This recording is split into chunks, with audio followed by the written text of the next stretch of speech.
that we'd expect to see. You know, it's in eighths. But on a good framing square, on cheap ones, it's not the same. On a good one, when you flip this over, it'll be in tenths. That matters because of your calculator. Oh. So on this side, instead of being broken into 8 parts, it's broken into 10 parts. Okay, so we're here building a set of stairs, and we're going to go through the process of laying out the stringer and taking our measurements that we've taken and transferring it onto here. So we'll start with the wood itself. The wood itself, we want to turn the crown up. So I have a picture here of what the crown is. So this is essentially what the crown is right here. It's the wood has a natural bend to it after it's been cut. A lot of them will, and some of them will be pretty flat, but we always want to find the crown. So what we're going to do is we're going to sight down, and on one side or the other, you'll see that there's a high side. Can you see that in your video? This side has got the crown. Yeah. Okay, so that side we want to be up because there's a natural strength to the wood when we build it that way. Otherwise, there'd be a natural weakness. All right, so we know that's going to be the top of the crown. All right, so the next thing we're going to do, because we don't want to have the whole set of stairs be shaped like that, we're either going to find one of these that's flat, or we're going to cut that crown off to where it's dead straight. So that way our stairs aren't in a hump. They're going to be dead straight too. So that's how we prep. That's how we prep this. So let's just take a minute. Let's go through. We'll set these off to the side. See that I want to line that up. And if you don't, if I were doing this by hand without the stair gauges and without that mark, this set of stairs could get longer or shorter with every mistake. And there's a bunch of times we do this, so the mistakes could add up to quite a bit, maybe even a half an inch.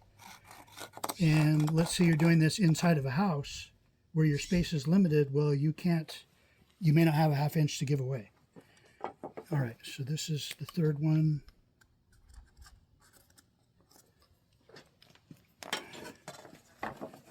Okay, so I'm lining up on that mark again. Fourth one.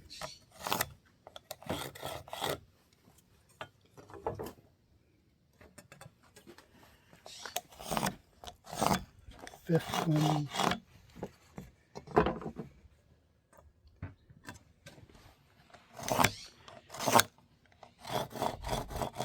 Six.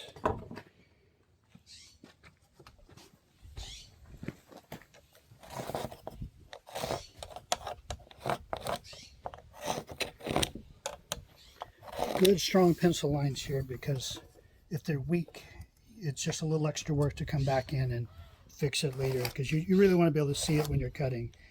You'll have a cloud of sawdust that you're trying to cut through, and it's just best to make a good strong lines so you can see it easier.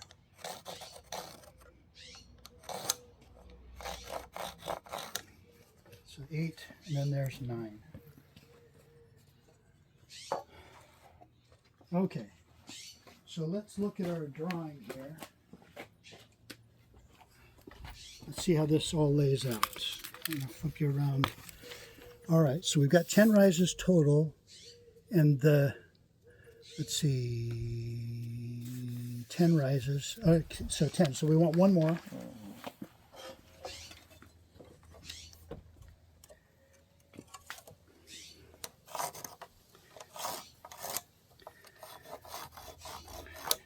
All right, so there's our 10th one, if you want to mark that.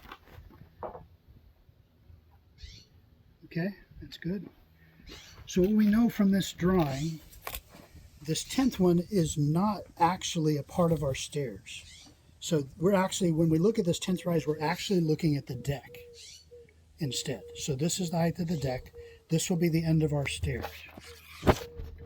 Now you don't want to stop your video here. Of course, you're not going to. But if you did, you'd be missing something very important. This approximates where this cut would be, but it's not exactly right. Okay, so now here's the next important part. I'm going to make sure that they're able to see. The next important part is our rise material. Let's pause here for a minute. All right, so we've done our stair layout, the general layout, but now we're going to make our adjustments for each end. So at the top, this is the top of the stair jack, or the other word is stringer, the stair stringer. We're going to take off of the back side, we're going to take the thickness of the riser material off of there. So we figured out that it's 5/8, it's just about 5/8 of an inch thick. And we're going to subtract that off the bottom. This will shift back, and then our measurements with the riser on the front after that will be exactly our 10 inches that we're targeting here. So that's the top. That's what we're going to do for the back of the stairs. Now we're going to go to the bottom, and we're going to subtract the thickness of the tread from the bottom. So I've made a mark down here which I think is 7.7, but I'm just going to double check it.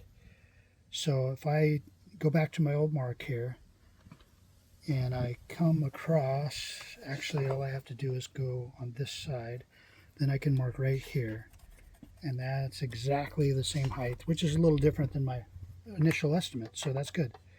It's good to be accurate. All right, so then let's see, I need to come across. All right, we're gonna take the thickness of the tread material off of the bottom of the jack, or the stringer, that's the other name. And then if this were longer, we could use our, we could use this to get the angle. We might still be able to. Let's just see. It looks like we can. There's our mark. So I can still keep these aligned on the edge, and I can slide it until I come up to the mark. So that's good. We have our angle right there.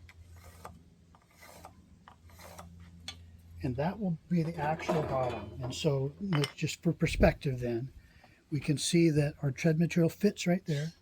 And that's what we're subtracting. So that when this sets on the ground, then this will set right in that space, but it'll be just right up above in here. So then that'll equal the height that we're trying to go for our total rise. So that's how that works. So from that point on, we're pretty good. What we're going to do now is we're going to put some material underneath here, 1.5 inches thick, so that when we make our cuts, we're not going to damage the material underneath. And then we'll cut these out from the side that we can see. So we'll come back to you next.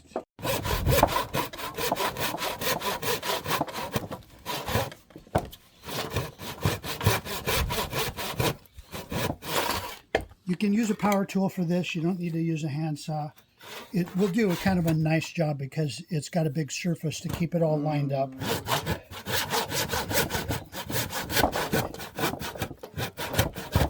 And if you're a homeowner, you may already have one of these and you won't end up having to go buy something extra.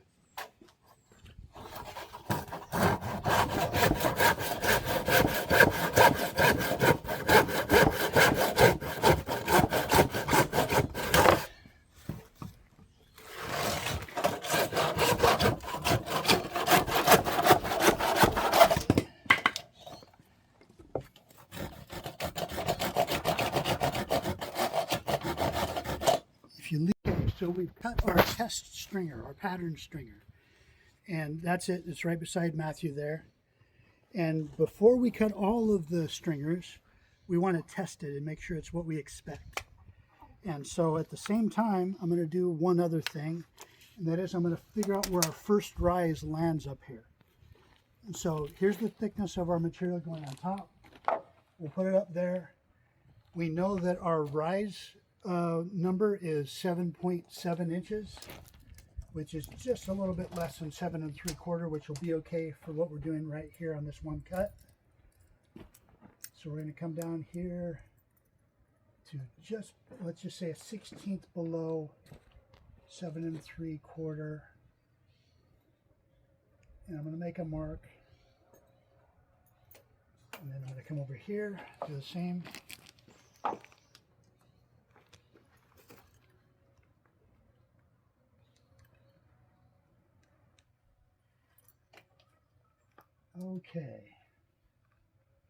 Now what that line represents is, let's see, that'll be up there. Here's the question. I have to figure out whether my tread is there or whether it's there. So let's just think about this. That's 7 3/4 there. So that would be to the top of, from the top of this tread to the top of the next tread. So that means that we go to that line and we put it below the line. So probably ought to have a step stool here, but I think I'm in pretty good shape. So that means that's where our tread goes. So just going to sort of double check here in my mind. So 7 3/4 is the number from top of tread to top of tread. So that's there. This is below. All right. So I'm going to do the same over here. Actually, let's take the dimension we've figured out.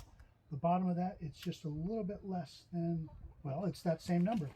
It's a little bit less than 7 3/4. I could have done that from the start, but anyway, you sort of see the process that I worked through there mentally. 7 3/4. Now we're going to take and make a straight line across, and this is the line that all of our stringers will come up to meet when we set them.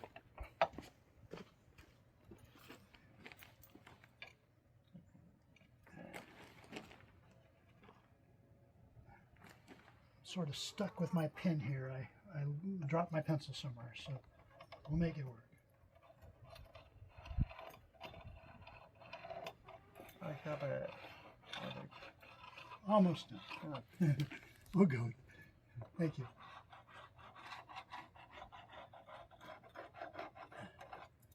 Okay, now that we have that, then as I set these, I don't want to have to keep fighting this line. So we're going to get a piece of material. We're going to clamp it right to that line. And so then when we put the stringers up, they'll bump right into it. That's how we'll ultimately do it. But for this test, we're just going to hold it up to the line. So Jorge, if you want to grab the bottom of that. yes. Let's move it over here. And then just bring it right on down until it touches something. Okay. So can you shift that over until it sets on that? And let's see over here. Shift it.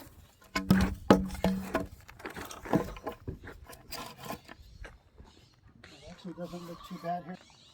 So that's essentially what we wanted. We can see that it's a good match here. It's the right angle. It's the right angle there. It's about the height we want. So this is a successful test.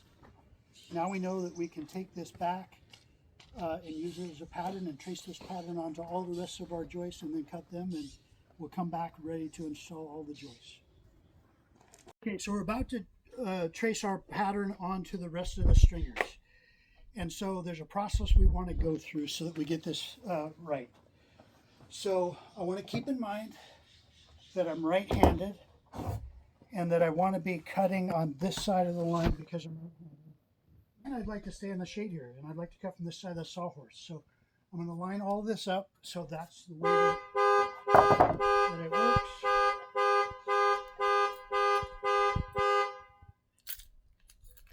And so now I know this is the way I'd like this to be. Then the next thing I need to know is that my whole stack of stringers is crowned properly. I need them all to be crowned this way towards me. So I'm going to look at each one of them. We'll get all that set up, and then we'll come back. So we'll catch you on the joist with the crown facing this side of the cut. Do that because we want the strength to be working to make the staircase stronger. So essentially it works like this. Let's say that the crown is this way, which means the board is shaped like that. Well, that's sort of like a spring, okay? So if it's sprung up like this, that's perfect. That's like the leaf springs on a car.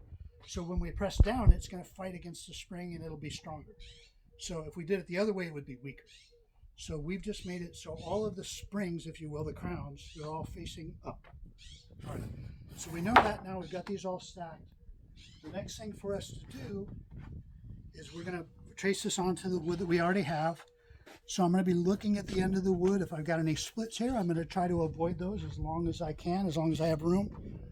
And then I'll look along here if there's any parts of this that I want to avoid, like a big knot or something. If I had a big knot, let's say this is an example, then I'd want to cut it away. So I'm going to put it in the waste part. So I look that over. It all looks good to me. So what we're going to do now is we're going to line up. Jorge, could you go down to that end there? We're going to line up this back edge, just like that. And now we're ready to trace. But there's one more thing I'm going to do. I'll just mention it because what we're actually going to do, so this will be easier next time, is we're going to nail a little block on the back side so this just lines up on this end and that end, and then we don't have to worry about it. So we'll come back in a minute when we've got all that set up. So we put our blocks on the back so that we can line this up easily. And now we're going to go and we're going to make our marks here. So as we're doing this, then we're going to press this down because you can have little gaps in here that would make your lines come out wrong. And Jorge he's done the same thing. He's shifted this down to where it's tight, and he started working from that end. This is something that a couple people can do together.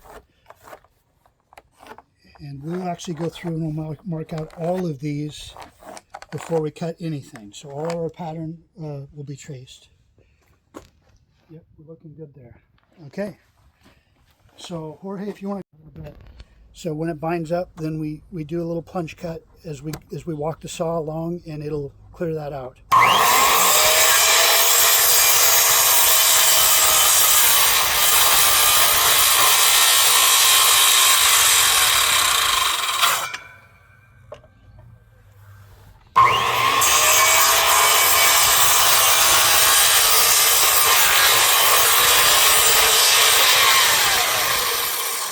Okay, I got slightly misaligned there. So there's a temptation to walk it back while you're sawing. You'd be better off to back out a little bit and then start again. So you're just going that way. Otherwise you could get a kickback. So I'm going to line that up again, and now I'm going to make it a little bit cleaner, a little more straight in the cut.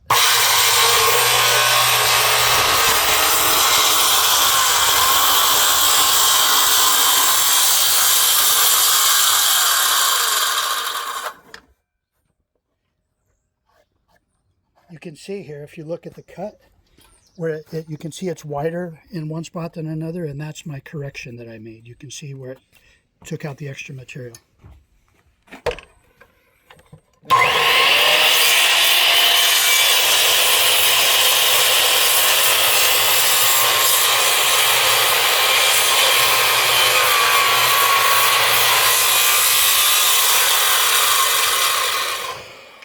When the saw binds up like that, it's the nature of this particular activity. This material it's pretty wet, and so there's a tendency for this to just the wood to close around your saw blade and try and tighten up. It's really common, and that's why we do a lot of the punch cuts this way.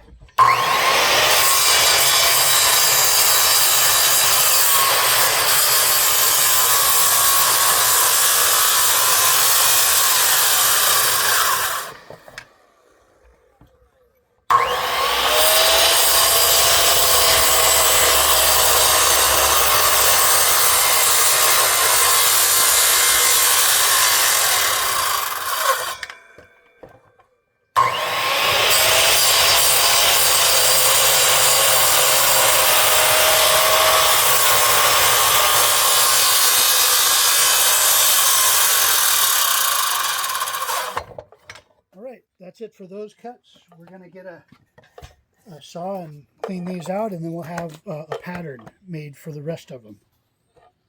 Something just occurred to me. If you have an accident, sometimes that can drop down and you might even get close to being cut. Mm-hmm. So you kind of want to keep your body in a way that you have an escape plan, right?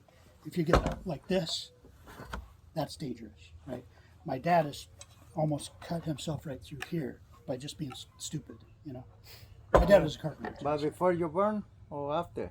Before you burn or after? Before I burn? Yeah. Born. Burn. Oh. Yeah. No. I was working on the same job with him. Okay. He came and Otherwise said he had ripped his pants open. Otherwise you cannot come to this world. Yeah.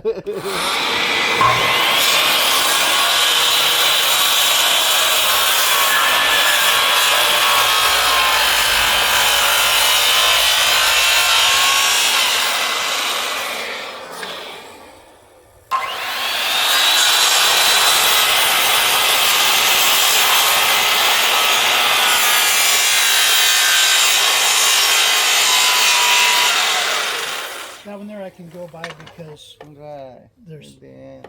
we're at the end. The last one.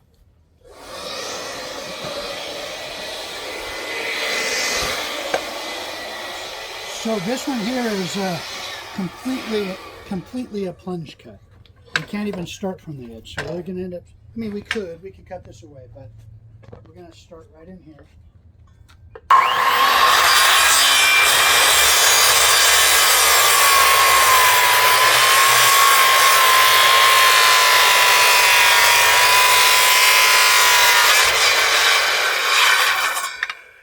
So you might have been able to tell how the saw was under strain, and that's why I'm using a big powered saw. They do make cordless saws, some of the Milwaukees that have enough power, but most of the smaller saws really don't. So I still keep this corded saw for that reason. Now we're going to cut the heel. So I'm going to flip it around.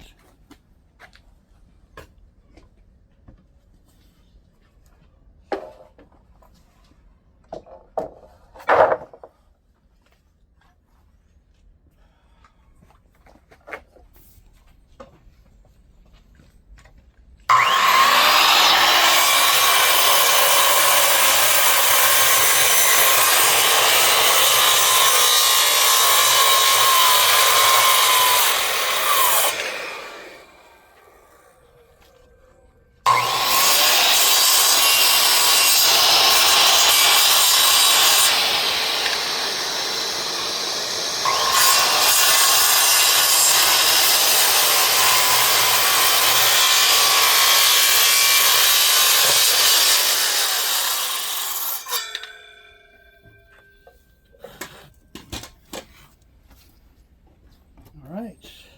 Oh, I really should have cut all these first before I cut the heel, but anyway, it'll all get done. So, got ahead of myself there. So we're going to cut the risers, and then we'll just take a jigsaw and cut out the corner pieces or something like a jigsaw. Again, I want to cut on this side of the line.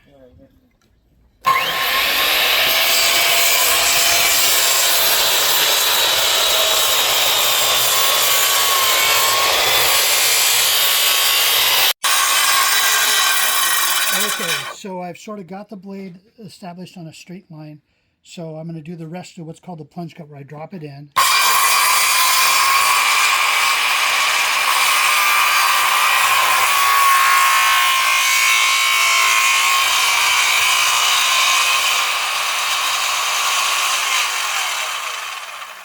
All right, and so I'm taking it only up to the other line.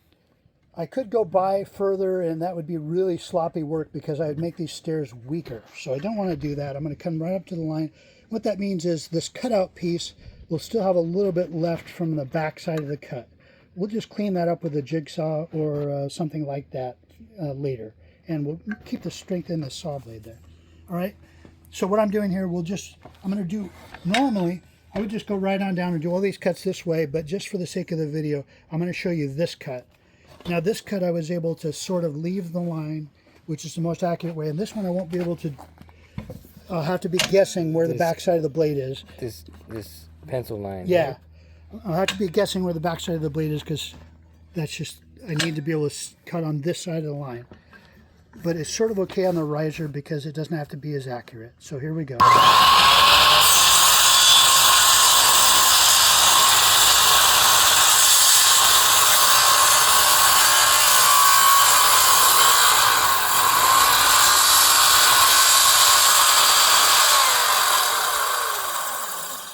Okay, so you can see where I came just dead on right to the very corner of that.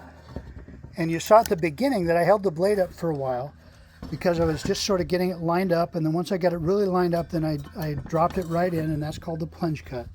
And then after that, now I know I'm on a good straight line, and I finished out the cut. All right, so now we're just going to do all that on the ends here, or all the way up the line. And then when we get to the ends, we'll have special cuts to make where we eliminated some extra, but we'll basically be cutting on the lines up there and down here. And so we'll come back once we have that done, and we'll show you our results. Okay, so we figured out our lumber situation. We know what board we want to use. We found one with a straight edge that's close enough, and so we won't have to cut off the edge to make it straight. So knowing that, then we're good. So what we have here is we've got measurements for rise and run. We know that our rise after we've calculated it is 7.7 inches, and that our run is 10 inches. And so we're going to lay that out here. And so now when we come to the way we're going to lay that out is we're going to use these are called stair gauges, and we're going to fasten them here when we have placed everything exactly where we want it to be. So if you look here, you can see that there are measurements here, and we're going to come down to the 10 inches. This is for the run, and then on this side we're going to bring it to 7 and 7.7, and we're going to make the rise that way. Now, on a good square, there's a measurement that breaks down in tenths on one side, and then it's standard eighths of an inch on the other. This side is the one with eighths of an inch. We want to go to the side that has tenths of an inch, because that's how we're going to translate our math in decimal, and the other, this, 1, 2, let's see, which one of these is it? This is eighths still. Let's see, 1, 2, 3, 4, 5, 6. Yeah, that's not 1, 2, 3, 4, 5, 6. That's not it. 1, 2, 3, 4, 5. Okay, this is the tenth scale, because instead of being in eighths, if I were to count every one of these for an inch, I have 10. So this is the one where we want to take it to our number of 7.7. So so we have 7, and then we're going to go 1, 2, 3, 4, 5, which is halfway. 6, 7. We're going to lock that spot in. Hold it there with your finger, and then we're going to get this one over here at 10. And we're going to put our stair gauges on, making sure that we're still in the same spot. We'll double check before we start using this, but this should do it. That moved a little bit. Just going to double check here. I can see that my 10 inches are right on. Okay. And I've got what I need there too. Okay. Now, one other thing is I want to mark directly across from this. So I'm going to create a mark that'll rub off of my framing square, but it'll do what I need. So exactly across from 7.7, I want to be able to mark on the other side. So there's that line. You'll see why that's important here in a minute. Okay, actually, I need to flip this. This is for a left-handed person. I'm going to put this on the other side.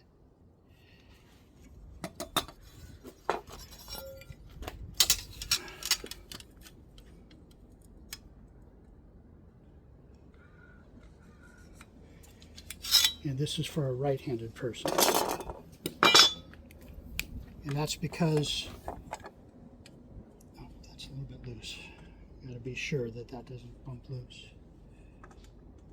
The reason why it's important on the left or right hand is because when I want to make my cuts here, I want to be able to leave the pencil line and watch my saw blade come right up next to it. If I were to cut this side, I'd have to be putting the side of my saw blade that I can't see up against the line, and it would be a messy cut. So that's how we do this. All right, so this is the top side, and this is the side we want to do our layouts on. This is the side where the crown is. So I'm going to start from the bottom here. Actually, what I'm going to do is I'm going to look over the lumber, and I'm going to see if there's a better or worse part of the lumber. So it all looks pretty good. I've got kind of a split down here, so this is why you buy your material a little bit long. So if you have splits or bad spots, you can get rid of it.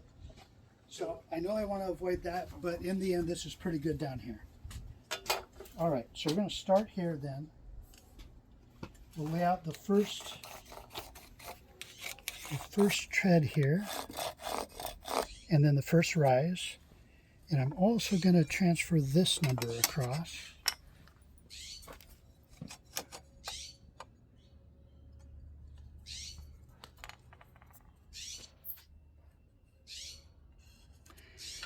And you'll see why here in a second. All right, so I'm going to line those up on my pencil marks. Then I'm going to mark right where that is. This tells me where I can pick up from this side.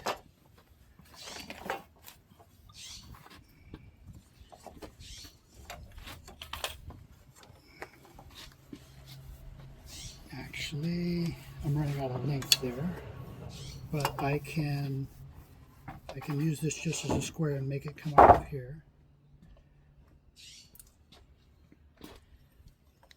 So then this will be the very bottom. Okay. So I'm going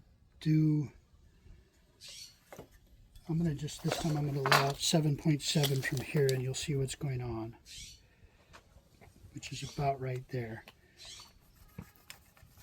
All right, we're going to come back to this, but this will be the starting point. So I'm going to mark these in the cutout section because I don't want to be putting marks. I don't want to be putting marks on the wood that's going to remain. So I'm going to do this in the cutout section. That's my first rise, my second rise. I need 10 of these. So I'm just going to keep going now until I've got them all laid out.